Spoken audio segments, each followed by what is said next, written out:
بسم اللہ الرحمن الرحیم، السلام علیکم جی، میں ہوں اسد عباس اور آپ دیکھ رہے ہیں ڈی ٹی ایم پاکستان۔ آج ہفتہ ہے اور 12 اگست ہے، اور جیسا کہ ہم سب جانتے ہیں کہ آج جو پی ڈی ایم کی حکومت تھی اس کو ختم ہوئے دوسرا دن ہو چکا ہے یا تیسرا دن ہو چکا ہے، اور 3 دن بعد جو ان کی پی ڈی ایم کی حکومت کے 2 دن بعد 9 تاریخ کو ان کی گورنمنٹ ختم ہوئی، تو آج جو ہے وہ جو نگران وزیر اعلیٰ ہیں نگران جو وزیر اعظم ہیں پاکستان کے، ان کے نام کا اعلان کر دیا گیا۔ اور میرا خیال ہے کہ یہ سب سے پہلا جھٹکا ہے وہ نام جب سامنے آیا تو جو علی بابا اور 40 چور پی ڈی ایم کی جو جماعتیں ہیں ان کے لیے ہے، کیونکہ ان سمیت کوئی بھی بندہ یہ ایکسپیکٹ نہیں کر رہا تھا کہ جو کاکڑ صاحب ہیں، انوار الحق کاکڑ صاحب جو سینیٹر ہیں، ان کو ایز اے پرائم منسٹر، جو ایکٹنگ پرائم منسٹر ہے، وہ تعینات کیا جائے گا۔ بہت ساری کیا سرائیاں تھیں، اسحاق ڈار صاحب کا نام لیا جا رہا تھا، تصدق حسین جیلانی صاحب کا نام لیا جا رہا تھا، اور باقی جو چند نام تھے جو مقبول عام تھے ان میں سے کسی کو بھی نہیں گیا۔ تو یہ سب سے پہلا جھٹکا ہے جو کمپنی کو لگا ہے، بڑا جھٹکا۔ اس سے پہلے جو گزشتہ کل تھا اس میں جو سپریم کورٹ کی جانب سے ریویو اینڈ جسٹس جو ایکٹ تھا اس کو کالعدم قرار دیا گیا، تو یہ ایک اور جھٹکا تھا۔ پھر اسی طرح جو صدر عارف علوی ہیں، صدر عارف علوی کی جانب سے جو کچھ آخری 3-4 دن میں جو لیجسلیشنز کی گئیں قومی اسمبلی میں، 38 کے قریب ہیں، انہوں نے ان کو جو ہے وہ روک دیا ہے، کالعدم قرار دیا ہے۔ تو یہ ساری چیزیں ہیں جس میں ہم کہہ سکتے ہیں کہ جو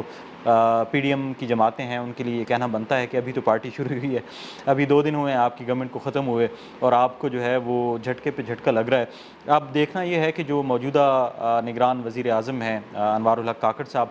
وہ سینیٹر بھی ہیں اور ایک اچھی شہرت کے حامل ہیں۔ ہم نے جتنا پڑھا یا سنا ان کے بارے میں تو بلوچستان سے ان کا تعلق ہے، اور بلوچستان عوامی پارٹی جو ہے اس سے ان کا تعلق ہے۔ اب باپ جو ہے وہ کن کی آنکھوں کا تارا ہے وہ ہم سب جانتے ہیں۔ ہم سب یہ جانتے ہیں کہ جو بلوچستان عوامی پارٹی ہے، صادق سنجرانی صاحب بھی جو ہے وہ بھی اس کے ممبر ہیں، اور انہی کے بہاف پہ جو ہے وہ اپنی جو چیئرمین سینٹ کی جو سینٹ شپ ہے اس کو انجوائے کر رہے ہیں۔ تو ایک بات تو اس میں کسی شک و شبہ سے بالاتر ہے کہ جو انوار الحق کاکڑ صاحب ہیں ان کی جو وفاداریاں ہیں، یا ان کی جو پسندیدگی ہے، یا ان کی جو لائکنس ہے، یا ان کی جو اس پوسٹ کا جو ہے وہ ان کو نگران وزیر اعلیٰ جو نگران وزیر اعظم جو تعینات کرنے کا فیصلہ کیا گیا ہے وہ کس طرف سے آیا ہے۔ اور گزشتہ 2 دنوں سے کچھ میمز چل رہی تھیں جس میں شہباز شریف اور راجہ ریاض جو ہے وہ ایک دوسرے سے پوچھتے ہوئے نظر آ رہے تھے کہ جی آپ کو پتہ ہے کہ جو نگران وزیر اعظم ہے وہ کون ہوں گے؟ تو یقیناً یہ میمز جو ہے وہ سچ ثابت ہوئی ہیں، کیونکہ ان دونوں حضرات کو نہیں پتہ تھا کہ اگلا جو وزیر اعظم ہے، نگران وزیر اعظم ہے، وہ کون ہوگا، کیونکہ ہم نے میڈیا پہ اور جو انٹرنل پارلیمنٹیرین جو کمیٹیز ہیں، پی ایم ایل این کی، پی پی پی کی یا پی ڈی ایم کی جو جماعتیں ہیں، ان میں سے کسی نے جو ہے وہ انوار الحق کاکڑ صاحب جو ہیں ان کا نام نہ زیر بحث آیا اور نہ انہوں نے کیا۔ تو یہ ساری چیزیں ہیں، اور اس میں ہم دیکھیں گے کہ کیسے آگے جا کے جو ہے جو کاکڑ صاحب ہیں ان کو کیا ٹاسک دیے جاتے ہیں اور وہ کیا دیتے ہیں۔ تو سب سے بڑا جو ایک چیلنج ہوگا، جو ایک وہ مینڈیٹ لے کے آئیں گے ان کے لیے جو اپنی کابینہ ہے اس کو سلیکٹ کرنا جو ہے وہ ایک بڑا چیلنج ہوگا۔ اور ہم یہ بھی دیکھیں گے کہ کیا ان کو اگر لایا گیا ہے تو جو ان کو لانے والے ہیں اور جنہوں نے ان کو سلیکٹ کیا ہے وہ ان سے کیا کام لیں گے، کیا ان سے وہی کام لیے جائیں گے جو گزشتہ نگران حکومت تھی، جس میں محسن نقوی صاحب تھے، جس میں عامر میر صاحب تھے، جس میں باقی جو لوگ تھے، انہوں نے جو کام کیے، پی ٹی آئی کو جو ہے انہوں نے آپ کہہ لیں کہ اپنا نشانہ بنایا اور ایک سیاسی انتقام لیا، اور ہر وہ کام کیا جو کسی بھی پولیٹیکل سیٹ اپ میں جس کا کرنا جو ہے وہ شاید اتنا مقبول نہیں ہے اور کوئی تصور بھی نہیں کر سکتا، لیکن اتنی ڈھٹائی کے ساتھ، اتنی بے شرمی کے ساتھ انہوں نے وہ کام کیے، اور اپنا مطلب 1 سال اور 28 دن جو ہے وہ 15 ماہ اور 28 دن کی جو گورنمنٹ ہے اس ٹینیور کو انجوائے کر کے اور اب وہ چلے گئے ہیں۔ آپ اس میں علی بابا کی بات کر لیں، شہباز شریف صاحب جو ہے ان کو دیکھ لیں، ان کا شاید یہ خواب تھا کہ انہوں نے وہ اچکن وہ جو شیروانی ہے وہ پہنی ہے، انہوں نے وہ پہنی، انہوں نے اپنی جو 1.5 سال کا ٹینیور تھا اس کو انجوائے کیا، اور اب وہ تشریف لے کے جا چکے ہیں۔ لیکن اس کے باوجود جو ہے وہ جو ایک گندے ہتھ کنڈے ہیں، اوچھے ہتھ کنڈے جو ہیں ان سے ابھی بھی باز نہیں آ رہے۔ پی ٹی آئی کو جو ہے وہ عمران خان صاحب جو ہے وہ جیل میں ہیں، اور عموماً اگر ہم دیکھیں پریکٹیکلی ہم دیکھیں تو اس وقت جو ہے وہ پی ٹی آئی ایک سلیپنگ موڈ پہ ہے، اور کہیں پہ ہمیں ایکٹیو نظر نہیں آ رہی۔ پی ٹی آئی کی جو مین لیڈرشپ ہے جس میں شاہ محمود قریشی صاحب ہیں، یا دوسری جو ان کی مرکزی قیادت ہے وہ کہیں منظر عام پہ نہیں ہے. بڑے ہومیوپیتھک سے جو ہے وہ ان کے بیانات آ رہے ہیں. دو ان کے جو لیڈرز ہیں جو بولنے والے تھے، مراد سعید صاحب جو ہے وہ انڈر گراؤنڈ ہیں، دنیا کے کس کونے میں ہیں ہم نہیں جانتے. کہا یہ جاتا رہا کہ شاید وہ ترکی فرار ہو گئے ہیں، لیکن اگر ترکی ہوتے تو وہاں سے کچھ نہ کچھ آڈیو پیغام ویڈیو پیغام دے رہے ہوتے. وہ کہاں چھپے ہوئے ہیں اس کا کچھ پتہ نہیں ہے. شہباز گل صاحب جو ہے وہ ایکٹیو ہیں ٹویٹر پہ، فیس بک پہ اور اپنے یوٹیوب پہ. اس کے علاوہ جو پی ٹی آئی کی مرکزی قیادت ہے وہ جس وجہ سے بھی خاموش ہے یا خاموش کرا دی گئی ہے، تو ان کی طرف سے ایک لمبی خاموشی ہے. تو اس وقت بظاہر جو موجودہ الیکشنز ہیں، جو آنے والے الیکشنز ہیں، اس پہ بھی کافی کیا سرائیاں کی جا رہی ہیں. کل خورشید شاہ صاحب نے، گزشتہ کل خورشید شاہ صاحب نے کہا تھا کہ پاکستان میں جو آنے والے الیکشنز ہیں وہ کب ہوں گے، اس کا تعین جو ہے وہ وزیر اعظم کا جو نام ہے وہ کرے گا. اگر صادق سنجرانی صاحب جو ہے وہ وزیر اعظم آ جاتے ہیں تو پھر دیکھنا ہوگا کہ کب ہوں گے. صادق سنجرانی صاحب تو نہیں آئے، لیکن ان کی پارٹی کا ایک بندہ آ چکا ہے. جیسے میں نے پہلے کہا کہ کاکڑ صاحب جو ہے ان کی شہرت اچھی ہے، اور ہم نے ان کو سنا ہے کہ نیشنل اسمبلی کے فلور پہ بھی انہوں نے بلوچستان کے حقوق کے بارے میں بات کیا ہے، انہوں نے نیشنل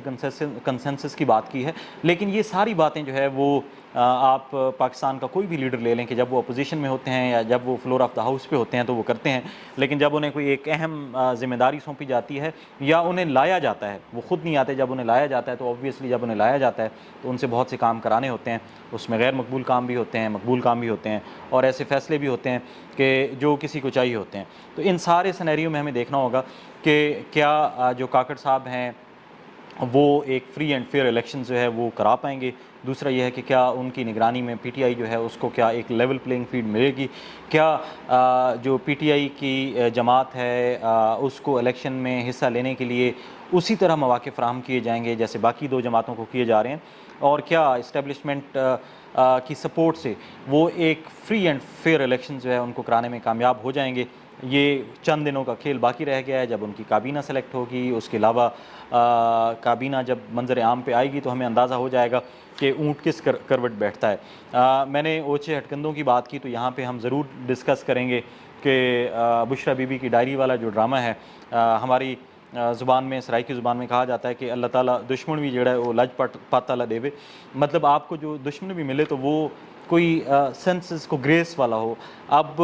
ایسی حرکتیں کی جا رہی ہیں کہ جی بشرا بی بی کی ڈائری، پہلی بات تو یہ ہے کہ وہ ایک شوشہ ہے جو پی ٹی آئی کی طرف سے جو ہے اس ڈائری کو اون نہیں کیا گیا، اور لیٹس سے وی سپوز کہ اگر وہ سامنے آ بھی گئی ہے تو کیا یہ ایک ایتھیکلی بنتا ہے کہ کسی خاتون کی جو ڈائری ہے اس کو سامنے لے جایا جائے. اور یہ صرف بشرا بی بی نہیں ہے، وہ مریم نواز صاحبہ ہوں، وہ کل کو آپ کہہ لیں کہ پیپلز پارٹی کی کوئی خاتون ہو سکتی ہیں. ٹھیک ہے، تو یہ چیزیں ہو رہی ہیں. اللہ تعالیٰ معاف کرے کہ ہمارے جو پولیٹیکل سیٹ اپ ہے جس نے یہ 1.5 سال گزارا ہے، اس میں ہم نے یہ وہ لوگ تھے جب یہ اپوزیشن میں تھے تو یہ عمران خان صاحب کو اور پی ٹی آئی کو کہتے تھے کہ وہ اپنے جو سیاسی انتقام کا نشانہ بنا رہے ہیں، اور جو پولیٹیکل ویلیوز ہیں، جو ڈپلومیٹک ویلیوز ہیں، جو جمہوری ویلیوز ہیں، جمہوری اقدار ہیں، ان کا رونا روتے تھے. لیکن جب خود ابھی یہ واپس آئے ہیں حکومت میں، انہوں نے 1.5 سال گزارا علی بابا اور 40 چوروں نے، تو انہوں نے یقیناً اپنا ہر وہ الو سیدھا کیا ہے جو انہیں سوٹ کرتا تھا، ہر وہ ڈیسیجن لیا ہے جو انہیں سوٹ کرتا تھا، اور ہر وہ الٹا کام کیا ہے جو اپنے آپ کو بچانے کے لیے یہ کر سکتے تھے. آپ مہنگائی کو دیکھ لیں، آپ باقی دوسرے معاملات کو دیکھ لیں کہ وہ کہاں گئے ہیں. ملک جب یہ آئے تھے تو کس نہج پہ تھا، ابھی کس نہج پہ ہے. لیکن ہماری ساتھ ساتھ یہ دعا بھی ہے کہ جیسے میں نے اپنے پچھلے ولاگس میں کہا کہ اسٹیبلشمنٹ اس ملک کی ایک حقیقت ہے، Imran Khan P T I اس ملک کی ایک حقیقت ہیں، اسی طرح باقی یہ جو 13 جماعتیں ہیں یہ بھی اس ملک کی ایک حقیقت ہیں. تو اس حقیقت کو تسلیم کرتے ہوئے ہمیں چاہیے کہ ہم اپنے کوئی ہوش کے ناخن لیں. 14 اگست آنے والا ہے، قومی آزادی، جشن آزادی کے حوالے سے مائنڈ میں یہ رکھتے ہوئے کچھ ایسے فیصلے کریں اور کوئی کنسنسس بنائیں کہ جو آنے والے الیکشنز ہیں اس میں پاکستان کی بہتری ہو، پاکستان کی عوام کی بہتری ہو. اور اس قسم کے جو اوچھے ہٹ کنڈے ہیں جیسے بشرا بی بی کی ڈائری ہے، اسی طرح جو آڈیو ویڈیو لیکس ہیں چاہے وہ کسی جماعت کی بھی ہیں اور کسی جماعت کے دور حکومت میں اگر ایسی کوئی حرکتیں ہوئی ہیں تو ان سب کو بلا تفریق جو ہے وہ ہمیں کنڈیم کرنا چاہیے. اور اسی طریقے سے میڈیا پہ بھی مطلب علیم خان صاحب سے دیکھیں کہ جیسے میں نے کہا کہ اللہ تعالیٰ اگر آپ کو دشمن بھی دے تو اس میں کچھ گریس ہونی چاہیے. اب سب سے پہلے یہ اسٹوری جو ہے وہ بشرا بی بی والی وہ علیم خان کے چینل سما ٹی وی پہ بریک ہوئی, تو میرا خیال ہے کہ اگر ان میں تھوڑی سی بھی گریس ہوتی تو وہ جو ٹائم انہوں نے عمران خان صاحب کے ساتھ گزارا, ان کی فیملی کے ساتھ آبویسلی گزارا ہوگا, تو کم از کم وہ یہ کر سکتے تھے کہ اپنی جو مینجمنٹ تھی سما ٹی وی کی اس کو روک سکتے تھے. اگر بالفرض محال اگر ہم اس کو سمجھتے ہیں کہ ایک ڈائری ٹھیک ہے, اور اگر یہ ٹھیک نہیں تھی اور ایک ٹیبلڈ سٹوری تھی تو بھی ایسی حرکت کرنے سے پہلے کم از کم ایک بندے کو سوچنا چاہیے کہ یار ہم کس لیول تک گر رہے ہیں. ایک خاتون کو جو کہ جس کا پولیٹیکل آپ کہیں پہ بھی نہیں دیکھ سکتے سوائے وہ جو لنگر خانے تھے, اس کے علاوہ وہ آپ کو کہیں نہ اسٹیج پہ نظر آئی ہیں نہ کسی میٹنگز میں نظر آئی ہیں, اور آپ نے اس کو کسی بھی وجہ سے بدنام کرنے کی خاطر یا ایک نیریٹو گھڑنے کی خاطر, اور اتنا بھونڈا نیریٹو گھڑنے کی خاطر آپ نے ایسی حرکتیں کی ہیں. اینی ہو دعا ہے کہ اللہ تعالیٰ جو ہے وہ ہمارے جو قومی اسمبلی اور سیاست کے جو کرتا دھرتا ہیں ان کو یہ عقل دے, اور اگر ان کو اللہ تعالیٰ یہ عقل نہیں دیتا تو اس دفعہ کی جو الیکشنز ہیں اس میں ہماری عوام کو یہ عقل دے کہ وہ ان کا احتساب کریں اپنے ووٹ کے ذریعے, ووٹ ضرور ڈالیں. میں یہاں پہ یہ سجیشن بھی دوں گا کہ پی ٹی آئی کو بھی چاہیے کہ وہ چاہے 2 سیٹوں پہ بھی لڑے, اس کو انتخابات کا بائیکاٹ نہیں کرنا چاہیے اور حصہ لینا چاہیے, چاہے شاہ محمود قریشی صاحب کی آپ کہہ لیں کہ ان کی سربراہی میں بھی لیں, لیکن ہونے چاہیے کیونکہ جمہوریت کا تسلسل ہی اس ملک کے حق میں بہتر ہے, اور جمہوری اقدار کی پائیداری اور جو روش ہے اس کو قائم کرنے کے لیے یہ ضروری ہے کہ ملک میں انتخابات ہوں اور تمام پارٹیاں حصہ لیں, کوئی ایک پارٹی بھی جو ہے اس کا بائیکاٹ نہ کرے. اور جو اس ملک کے کرتا دھرتا ہیں ان سے بھی یہ گزارش ہے کہ آپ بھی ہوش کے ناخن لیں, عوام کی پلس جو ہے اس کو سمجھیں اور پاکستان کے حق میں فیصلے کریں, پاکستان کے مفاد میں فیصلے کریں. یہ ملک ہم سب کا ہے, آپ سب کا ہے, اور آپ نہیں کریں گے ہم نہیں کریں گے تو کون کرے گا. اللہ تعالی ہم سب کا حامی و ناصر ہو. انشاءاللہ اگلے ولاگ میں اسی تسلسل میں ایک اور بات کریں گے, ایک اور ولاگ ایک نئے سبجیکٹ کے ساتھ آپ کی خدمت میں حاضر ہوں گے. فی امان اللہ.